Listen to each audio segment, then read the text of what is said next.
Magandang umaga sa inyong lahat. Ako si Jaylene Havana Almonicar mula sa Baitang 12, Disabelle.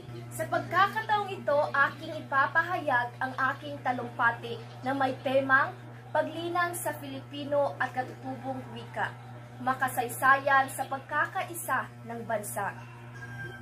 Ang wika ay hindi lamang titik at tunog. Ito ang ating pagkakakilanlan, kasaysayan at kultura. Sa bawat salitang Filipino at katutubong wika na binibigkas natin, buhay ang ating bayan at mga pangarap. Mula sa ating mga ninuno hanggang sa kasalukuyan, naging saksi ang wika sa ating pakikipagbaka at pagkakaisa.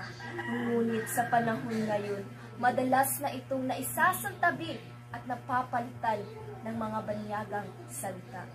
Tandaan na ang wika ay buhay. Kapag ito'y hindi ginagamit, ito'y mamamamatay. Bilang kabataan, tungkulin nating itaguyod ang Filipino at katutubong wika sa paralan, sa tahanan at maging sa social media.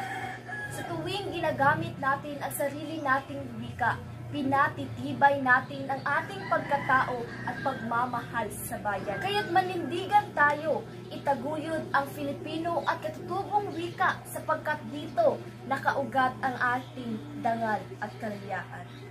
Maraming salamat.